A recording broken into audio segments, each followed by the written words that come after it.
എല്ലാവർക്കും നമസ്കാരം. ഞാൻ അഭിനന്ദ്. കഴിഞ്ഞ 14 വർഷങ്ങളായി MSME പ്രോജക്ട്സുകൾക്ക് different private sector and public sector and NBFCs നിന്ന് ക്രെഡിറ്റ് ഫെസിലിറ്റീസ് പ്രൊവൈഡ് ചെയ്യുന്ന ഒരു ഫിനാൻഷ്യൽ കൺസൾട്ടൻ്റാണ് ഞാൻ. കൂടാതെ റീറ്റെയിൽ ലോൺസും കോർപ്പറേറ്റ് ഫിനാൻസും നമ്മുടെ സ്ഥാപനത്തിൽ നിന്നും ബാങ്കുകൾ വഴി പ്രൊവൈഡ് ചെയ്യുന്നുണ്ട്.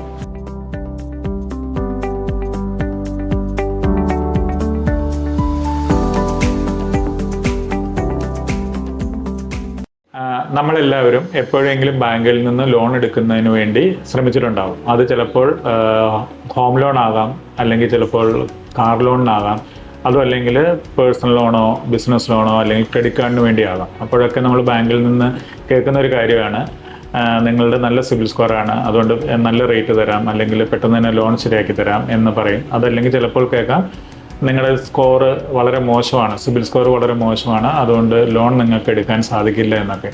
2000 ഇൻകോർപ്പറേറ്റ് ചെയ്ത credit information bureau of India limited എന്ന സ്ഥാപനത്തിൻ്റെ ചുരുക്കെഴുത്താണ് സിബിൽ. RBIയുടെ ഡയറക്ഷൻസിൽ പ്രവർത്തിക്കുന്ന ഒരു ക്രെഡിറ്റ് ഇൻഫർമേഷൻ കമ്പനിയാണ് സിബിൽ. ബാങ്കുകളിലൊക്കെ ഇൻ്റർനെറ്റ് എത്തുന്നതിന് മുമ്പ് നമുക്കൊരു ലോണിൻ്റെ ആവശ്യം എന്ന് പറഞ്ഞു കഴിഞ്ഞാൽ ഏത് ബാങ്കിലാണോ നമുക്ക് ലോൺ അക്കൗണ്ടുള്ളത് അവിടുന്ന് മാത്രമാണ് നമുക്ക് എടുക്കാൻ പറ്റുള്ളൂ. ഇപ്പോൾ ഹോം ലോൺ ആണെങ്കിലോ അല്ലെങ്കിൽ കാർ ലോൺ ആണെങ്കിലോ അല്ലെങ്കിൽ പേഴ്സണൽ ലോൺ ആണെങ്കിലോ എന്ത് ടൈപ്പ് ലോൺ ആണെങ്കിലും നമുക്ക് ഏത് ബാങ്കിലാണോ അക്കൗണ്ട് ഉള്ളത് അവിടുന്ന് മാത്രമാണ് നമുക്ക് ആ ലോൺ എടുക്കാൻ സാധിക്കുന്നുണ്ടായിരുന്നുള്ളൂ.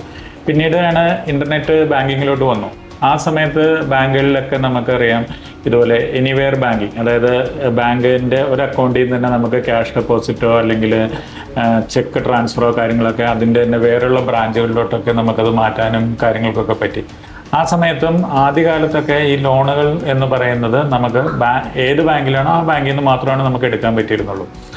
വേറൊരു ബാങ്കിൽ നമ്മൾ എടുക്കാൻ നോക്കുമ്പം അവർക്ക് നമ്മുടെ ഫിനാൻഷ്യൽ ഇൻഫർമേഷൻസിനെ കുറിച്ചോ നമ്മൾ നിലവിലെടുത്തിരിക്കുന്ന ലോണിനെ കുറിച്ചോ ഒന്നും ഒരു ധാരണയും കാര്യങ്ങളൊന്നും ഉണ്ടായിരുന്നില്ല. 2005 RBI ബാങ്കുകളായിട്ട് ചേർന്ന് പ്രവർത്തിക്കാൻ വേണ്ടി ഈ ലെൻഡിങ്ങിൻ്റെ കാര്യത്തിന് വേണ്ടി, ലെൻഡിങ്ങിൻ്റെ ഒരു കുറച്ചും കൂടി സുതാര്യമാക്കാനും വേഗത്തിലാക്കാനും വേണ്ടി ബാങ്കുകളുമായിട്ട് ചേർന്ന് പ്രവർത്തിക്കാൻ വേണ്ടി ക്രെഡിറ്റ് ഇൻഫർമേഷൻ കമ്പനികളെ ഫോം ചെയ്തു. അങ്ങനെ ആ സർക്കുലർ അനുസരിച്ച് ഫോം ചെയ്ത ക്രെഡിറ്റ് ഇൻഫർമേഷൻ കമ്പനികളിൽ പെട്ടതാണ് സിബിൽ, പിന്നീട് ഇക്വിഫാക്സ്, എക്സ്പീരിയൻ, ക്രിഫ് തുടങ്ങിയ കമ്പനികളാണ് ഇന്ത്യയിലുള്ള ഏറ്റവും പ്രധാനപ്പെട്ട ക്രെഡിറ്റ് ഇൻഫർമേഷൻ കമ്പനികൾ. അതിൽ തന്നെ ഏറ്റവും കൂടുതൽ കൺസ്യൂമർ ഡേറ്റയും അല്ലെങ്കിൽ ബിസിനസ് ക്ലാസ് ഡേറ്റാസും ഒക്കെ അവൈലബിൾ ആയിട്ടിരിക്കുന്നതാണ് സിബിൽ. സിബിൽ പോലുള്ള CICകൾ എങ്ങനെയാണ് പ്രവർത്തിക്കുന്നത് എന്നുള്ള കാര്യങ്ങൾ നമ്മൾ ആദ്യം തന്നെ ഒന്ന് മനസ്സിലാക്കണം.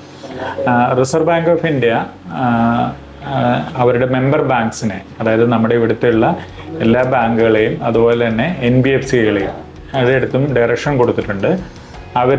അവിടെ അപ്രോച്ച് ചെയ്യുന്ന അല്ലെങ്കിൽ അവരുടെ ലോൺ കസ്റ്റമേഴ്സിൻ്റെ എല്ലാ ഡീറ്റെയിൽസും ഈ CIC ആയിട്ട് ഷെയർ ചെയ്യണം എന്നുള്ളത്. അങ്ങനെയുള്ളൊരു ഡയറക്ഷൻ റിസർവ് ബാങ്കിൻ്റെ ഭാഗത്തുനിന്ന് വന്നു കഴിഞ്ഞപ്പോൾ ബാങ്കുകളെല്ലാം ആദ്യകാലങ്ങളിൽ മാനുവലായിട്ടായിരുന്നു അവരുടെ ബാങ്കിൽ നിന്ന് ലോൺ എടുക്കുന്നവരുടെ വിശദാംശങ്ങൾ എത്രയാണ്, അവരുടെ Aadhaar card, PAN card, mail ID, പിന്നെ അതുപോലെ തന്നെ മൊബൈൽ നമ്പർ, പിന്നെ ലോണിൻ്റെ വിവരങ്ങൾ, എന്ത് ടൈപ്പ് ഓഫ് ലോൺസ് ആണ്, അല്ലെങ്കിൽ അതിന് എത്രയാണ് എമൗണ്ട്, ഈ കാര്യങ്ങളൊക്കെ ഷെയർ ചെയ്ത് തുടങ്ങി. അങ്ങനെ ഷെയർ ചെയ്ത് തുടങ്ങിയത് സിബിൽ പോലുള്ളവർ അതിനെ എല്ലാത്തിനെയും കൂടി ഒന്നിപ്പിച്ച് അവരുടെ ഒരു സ്റ്റോറേജായി അതിനെ കീപ്പ് ചെയ്ത് തുടങ്ങി. അതാണ് CIC ചെയ്യുന്നത്. അപ്പോൾ CICക്ക് ശരിക്കും പറഞ്ഞാൽ ബാങ്കുകളുടെ ഡേറ്റാബേസിലോട്ടുള്ള ആക്സസ് ഇല്ല.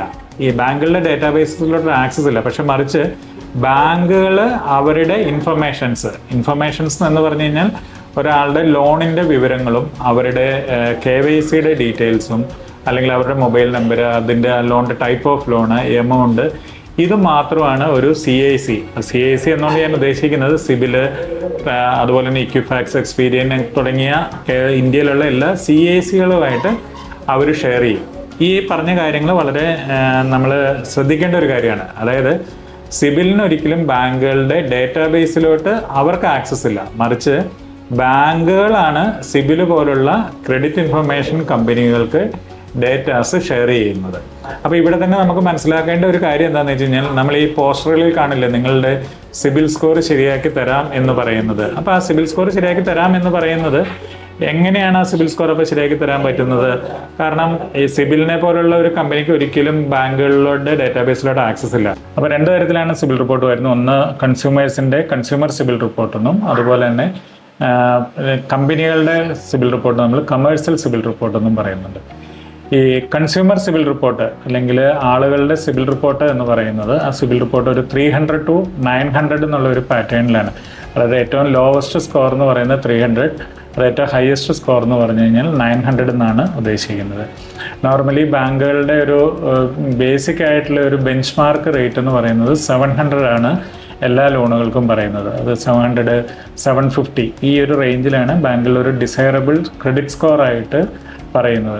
ഈ ഡിസൈറബിൾ ക്രെഡിറ്റ് സ്കോർ എന്ന് പറയുന്നത് ഉദ്ദേശിക്കുന്നത്, ഇപ്പോൾ എൻ്റെ സ്കോർ 700-ന് മുകളിലാണെന്ന് പറഞ്ഞു കഴിഞ്ഞാൽ എനിക്ക് ലോൺ കിട്ടാനുള്ള ചാൻസുകൾ കൂടുതലാണെന്നാണ് അതിൻ്റെ അർത്ഥം. എന്നാൽ അതുപോലെ തന്നെ എനിക്ക് നല്ല റേറ്റ്സ്, അതായത് ഇൻട്രസ്റ്റ് റേറ്റ്സ് ഒക്കെ ഇതുപോലെയുള്ള ക്രെഡിറ്റ് സ്കോറിനെ ഡിപ്പെൻഡ് ചെയ്തിട്ടാണ് നിൽക്കുന്നത്. ഇപ്പം സിബിൽ സ്കോർ ഒരു 750-ക്ക് മുകളിലാണെങ്കിൽ എനിക്ക് ഒരു ഹോം ലോൺ റേറ്റിൽ ഒരു 0.05% കുറയും. 800-ന് മുകളിലാണെങ്കിൽ വീണ്ടും അഡീഷണലി ഒരു 0.05 കുറയും. 700 to 750 ഒരു സ്കോർ അല്ലെങ്കിൽ ഒരു ഇൻട്രസ്റ്റ് റേറ്റ് കിട്ടും. 750 to 800 ഒരു റേറ്റ്, എബോവ് 800 എന്ന് പറഞ്ഞു കഴിഞ്ഞാൽ ഒരു റേറ്റ്. അപ്പം നല്ലൊരു സിബിൽ സ്കോർ എന്ന് പറയുമ്പം ലോൺ സാങ്ഷൻ ആകാനുള്ള ചാൻസും അതോടൊപ്പം തന്നെ ഏറ്റവും നല്ല റേറ്റ്സ് കിട്ടാനും ഒരു ചാൻസ് ഉണ്ട്. ജീവിതത്തിൽ ഇന്ന് വരെ നമ്മളൊരു ലോൺ എടുത്തിട്ടില്ല എന്ന് പറഞ്ഞു കഴിഞ്ഞാൽ നമ്മുടെ സിബിൽ സ്കോർ അത് -1 ആയിരിക്കും. ഈ -1 വന്നു കഴിഞ്ഞ് കഴിഞ്ഞാൽ അൺസെക്യൂർഡ്, അതായത് പ്രോപ്പർട്ടി ഒന്നും ഇല്ലാണ്ടുള്ള ലോണുകളുണ്ട്, പേഴ്സണൽ ലോൺ അല്ലെങ്കിൽ ബിസിനസ് ലോൺ എന്നൊക്കെ പറയുന്നുണ്ട്. അങ്ങനെയുള്ളതൊക്കെ കിട്ടാനുള്ള ചാൻസ് കുറവാണ്. കാരണം അവർക്ക് എപ്പോഴും നമുക്കൊരു ലോൺ എടുത്തുള്ള ഒരു പരിചയം വേണം. അതൊക്കെ വെച്ചിട്ടാണ് ഈ അൺസെക്യൂർഡ് ആയിട്ടുള്ള, അതായത് പ്രോപ്പർട്ടി ഒന്നും ഇല്ലാത്ത പേഴ്സണൽ ലോണോ ബിസിനസ് ലോണോ ഒക്കെ സാങ്ഷൻ ആവുള്ളൂ. ഇപ്പോൾ ചില കേസിൽ നമ്മൾ വീണ്ടും കേൾക്കാം, എൻ്റെ സ്കോർ 800 ആയിരുന്നു, 800 ആയിട്ടും എനിക്ക് ലോൺ സാങ്ഷൻ ആയിട്ടില്ല എന്നൊക്കെ പറഞ്ഞു വരും. അങ്ങനെ വന്ന് പറയുന്നതിൽ ഒരു പ്രധാനപ്പെട്ട കാരണം, ഇതിനു മുമ്പിലെടുത്ത ഏതെങ്കിലും ലോണുകൾ അത് സെറ്റിൽഡ് ആകുക എന്ന് പറഞ്ഞു കഴിഞ്ഞിട്ടുണ്ടെങ്കിൽ നമ്മൾ ലോൺ തിരിച്ചടയ്ക്കാൻ വീഴ്ച വരുത്തി കഴിയുമ്പം ബാങ്കായിട്ട് തന്നെ നമുക്ക് കുറച്ച് ഇളവൊക്കെ കൊടുത്തന്ന് നമ്മുടെ ആ ലോൺ ക്ലോസ് ചെയ്യുന്നതിനാണ് ലോൺ സെറ്റിൽഡ് ആവുക എന്ന് പറഞ്ഞാൽ. അങ്ങനെ ലോൺ സെറ്റിൽഡ് ആവുകയോ അല്ലെങ്കിൽ ഏതെങ്കിലും ലോൺ എടുത്തു കഴിഞ്ഞിട്ട് നമ്മളത് ഡിഫോൾട്ടായിട്ട് അതൊരു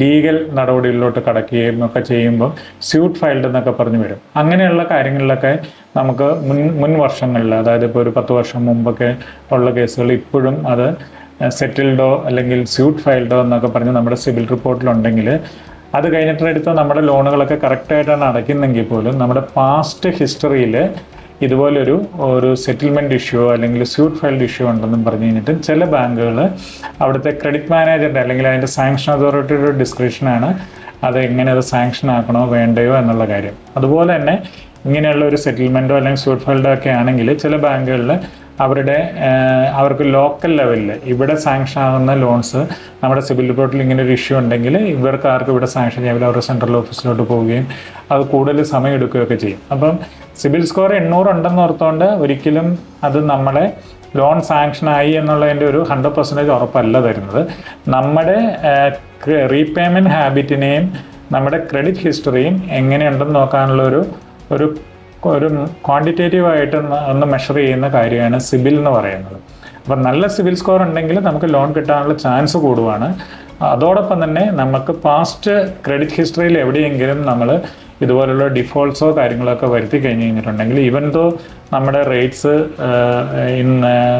ക്രെഡിറ്റ് സ്കോർ നല്ല 750-ക്ക് മുകളിലാണെങ്കിൽ പോലും നമുക്ക് ചിലപ്പോൾ അവിടെ ലോൺ കിട്ടാതിരിക്കാനുള്ള ചാൻസും ഉണ്ട്. ഇതേപോലെ തന്നെയാണ് കമേഴ്സ്യൽ സിബിൽ റിപ്പോർട്ട് വരുന്നത്. കമേഴ്സ്യൽ സിബിൽ റിപ്പോർട്ട് എന്ന് പറഞ്ഞു കഴിഞ്ഞാൽ ഒരു സ്ഥാപനം, അതിപ്പോൾ പ്രൈവറ്റ് ലിമിറ്റഡ് ആണെങ്കിലോ പാർട്ണർഷിപ്പ് ആണെങ്കിലോ പ്രൊപ്പറേറ്റർഷിപ്പ് ആണെങ്കിലോ അല്ലെങ്കിൽ LLP ആണെങ്കിലോ അവരുടെ ഇതുപോലുള്ള ക്രെഡിറ്റ് സ്കോർ നോക്കുന്നതിനാണ് കമേഴ്സ്യൽ സിബിൽ റിപ്പോർട്ട് എന്ന് പറയും. അവിടെ വരുന്നത് നമ്മൾ പറഞ്ഞല്ലോ, കൺസ്യൂമറിൽ 300 to 900 ആണെങ്കിൽ ഇവിടെ 1 to 10 എന്ന് പറഞ്ഞിട്ടുള്ള ഒരു വേരിയേഷനിലാണ് നോക്കുന്നത്. 1 to 10 എന്ന് പറഞ്ഞാൽ CMR എന്ന് പറയും, ക്രെഡിറ്റ് മോണിറ്ററിംഗ് റിപ്പോർട്ട് പറയും.